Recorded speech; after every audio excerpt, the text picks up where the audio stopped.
మనం సుధారణ చేయడానికి సాధ్యమవుతుంది అని చెప్పినప్పుడు వాజ్పేయి ప్రధానమంత్రి గారు వీళ్ళు ఒప్పి జస్వంత్ సింగ్ ని ఆ సమితికి చైర్మన్ గా చేసి వీళ్ళని ఉప చైర్మన్ గా చేసి పర్యటన చేసి ప్రపంచంలో అమెరికా బిల్ గేట్ క్లింటన్ ని పిలిపించి హైదరాబాద్కి ఇన్ఫర్మేషన్ టెక్నాలజీలో క్రాంతికారికమైనట్లా మార్పుని తెచ్చిండేట్లా ఒక పెద్ద విజనరీ చంద్రబాబు నాయుడు గారు.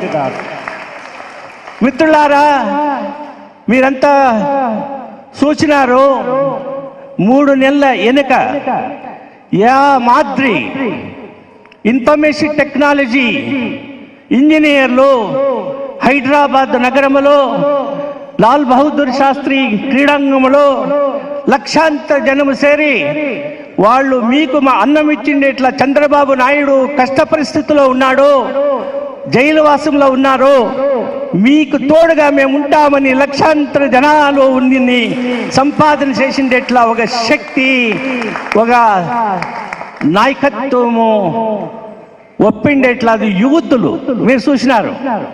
అంటే ఈ దేశం రాజకీయ మార్పాట్లని, ప్రధానమంత్రుల్ని, రాజకీయ వ్యవస్థని చేసేట్లో ఒక సామర్థ్య గల రాజకీయ ముత్సద్ది చంద్రబాబు నాయుడు గారు. బంధువులారా, అంతే కాదు, నేను చెప్పినాను హరిజన గిరిజనులకు వాళ్ళు ఒక సామాజిక న్యాయం ఇవ్వాలి. సామాజిక న్యాయం ఏంటంటే రాజ్యాంగంలో ప్రస్తావనలో చెప్తారు, సామాజిక న్యాయము దీనదళితులకి, మహిళలకి, కార్మికులకి పొందాలి. అప్పుడు మాత్రమే సరి సమానమైనట్లా సమాజ వ్యవస్థని నిర్మాణం చేసేదానికి సాధ్యమవుతుంది అని రాజ్యాంగంలో అప్పుడు అంబేద్కర్ గారు మనకిచ్చినట్లా రాజ్యాంగం 75 ఏళ్ళు వెనక ఇచ్చినట్లా రాజ్యాంగంలో చెప్పినారు. అంటే చంద్రబాబు నాయుడు గారు రాజ్యాంగాన్ని పూర్తిగా అవగాహన తీసుకొని అర్థించుకొని ప్రస్తావనని అనుష్ఠానంలో తెచ్చేదానికి ఉమ్మడి ఆంధ్రప్రదేశ్ విభజనమైన ఇంకా ఆంధ్రప్రదేశ్లో హరిజన గిరిజనులకి సామాజిక న్యాయం ఇచ్చినట్లా ఒక వ్యక్తి. అండ్ ఎందుకు చెప్తున్నానంటే ఒకే విషయం చెప్తాను. బాలయోగి గారు ఒక హరిజన యువకుడు, వకీలుగా, మ్యాజిస్ట్రేట్గా, రాజకీయ నాయకుడుగా ఉన్నప్పుడు మన ప్రధానమంత్రి ఎవరు, నీ పేరు చెప్పినాను కదా ఇప్పుడు, ఎన్డీఏ గవర్నమెంట్లో 99లో వాళ్ళు కాలంలో 99లో ఆయన స్పీకర్గా చేసినాడు. అంటే ఒక హరిజన నాయకుని పార్లమెంటు సంసదీయ ప్రజాప్రభుత్వ వ్యవస్థలో ఎన్డీఏ గవర్నమెంట్లో ఒక హరిజన నాయకుని స్పీకర్గా చేసినట్ల కీర్తి చంద్రబాబు నాయుడు గారిది.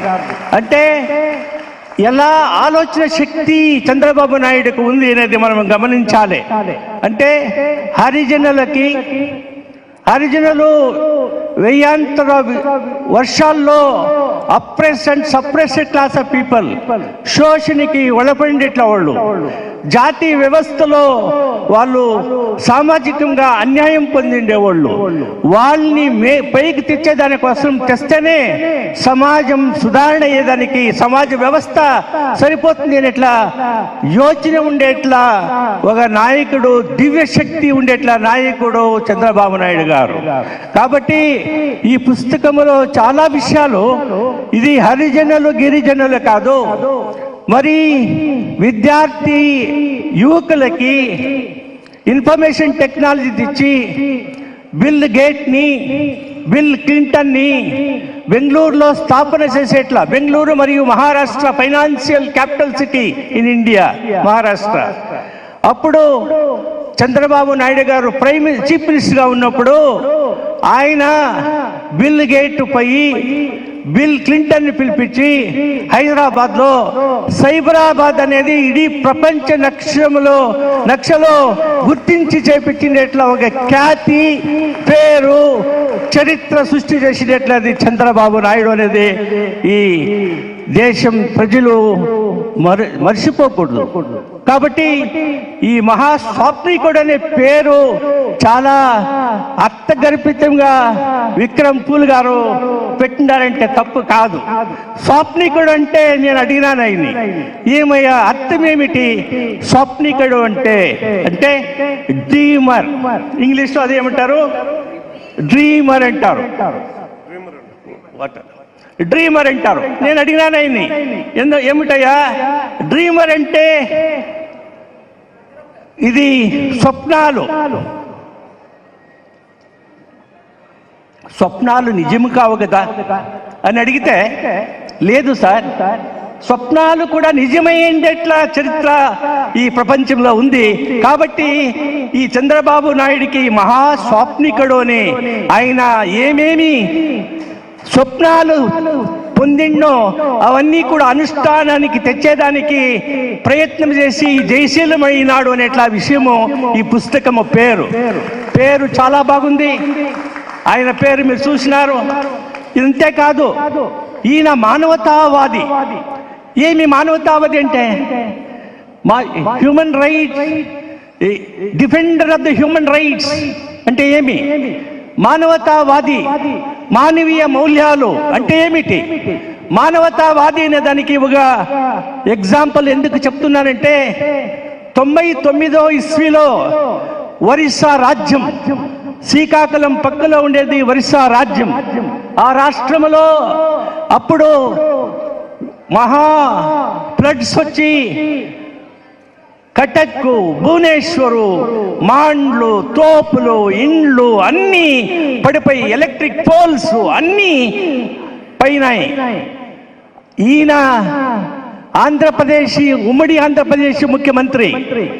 అప్పటికి ఒరిస్సా రాష్ట్రానికి పోయి అక్కడ 10 దినాలు ఉండి విద్యుత్ శక్తిని, ప్రవాహంలో పీడితులకంతా సౌలభ్యాల్ని, ఇల్లు లేకుండా వాళ్ళకంతా ఇల్లులు, అన్నము లేకుండా వాళ్ళకంతా అన్నము, విద్యుత్ శక్తి పోల్లంతా అక్కడే ఉండి స్థాపన చేసి సహకారం చేసి మన పరరాష్ట్రం ఒరిస్సా జనాలు కష్టపడుతున్నారు, ఆ కష్టపడే జనాలకి మేము సహకారం చేయాలి, తోడు నీడుగా ఉండాలి అని చెప్పి అక్కడ ఆ రాజ్యంలో జనాలు బతికేదానికి సహకరించిండేట్లా ఒక వ్యక్తిత్వం ఉండేట్లా రాజకీయ ముత్సద్ది చంద్రబాబు నాయుడు గారు.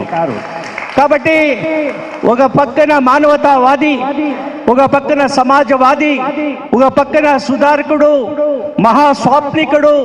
ఈ యూత్కి నిరుద్యోగ సమస్యని బహిరించాలంటే ఇన్ఫర్మేషన్ టెక్నాలజీలో ఇడీ ప్రపంచానికే ప్రఖ్యాతి పొందిండేట్లా సైబరాబాద్ ఇన్ఫర్మేషన్ టెక్నాలజీలో సామ్రాజ్యశాహి రాష్ట్రాలైన అమెరికా, జపాను, యూరోప్ కంట్రీస్ కన్నా ఎక్కువగా మనము ఇప్పుడు ఇన్ఫర్మేషన్ టెక్నాలజీ సైబరాబాద్ లో ఉంది. ఏంటంటే ఇది ప్రపంచంలో చరిత్ర సృష్టి చేసినట్లా వ్యక్తిత్వం ఉండేట్లా అది చంద్రబాబు నాయుడు గారు. కాబట్టి ఈ చంద్రబాబు నాయుడు గారు చాలా రాజకీయ నిపుణుడు, రాజకీయ పరిజ్ఞానం ఉండేట్లా వాడు. అంటే రాజకీయ జ్ఞానము స్వతంత్ర భారతదేశంలో 140 కోట్ల జనసంఖ్యలో మనకుండేట్లా సమస్యలు, నిరుద్యోగ సమస్య, పేదతనము ఉండేట్లా మహారాష్ట్రంలో ఇలాంటి నాయకుల ఒక సంరక్షణ చాలా అవసరం ఉంది అని నేను తెలుసుకొని ఈ రాజకీయ ప్రక్షుబ్ధ పరిస్థితిలో కూడా మీకు తెలుసును ఒక న్యాయమూర్తి ఇలాంటి కాలఘట్టంలో ఇలాంటి పరిస్థితుల్లో ఇలాంటి అని నేను విశదంగా చెప్పేదానికి పోను, కానీ ఏవోగా నివృత్తి న్యాయమూర్తి కూడా పుస్తకం ఆవిష్కరణ చేసేదానికి ఒప్పరు. కానీ నన్ని జనార్దన్ గారు, విక్రమ్ పూలా గారు మరియు తిరుపతి రావు గారు నాకు పోయిన వారము ఫోన్లో మాట్లాడి ఇలాంటి పుస్తకాన్ని ఆవిష్కరణ చేయాలి, మీరు విజయవాడకి రావాలి అని చెప్పినప్పుడు నాకు చాలా బిజీ ఎంగేజ్మెంట్ ఉండింది. కానీ ఆ ఎంగేజ్మెంట్లంతా పక్కకు పెట్టి నేను ఈ ఆహ్వానాన్ని ఒప్పి ఈ పుస్తకాన్ని ఆవిష్కరణ చేస్తానని చెప్పినాను. దానికోసం ఇక్కడ వచ్చినాను. మీరు కానీ ఈ రాష్ట్రంలో ఉండే ఇట్లా ప్రగతిపర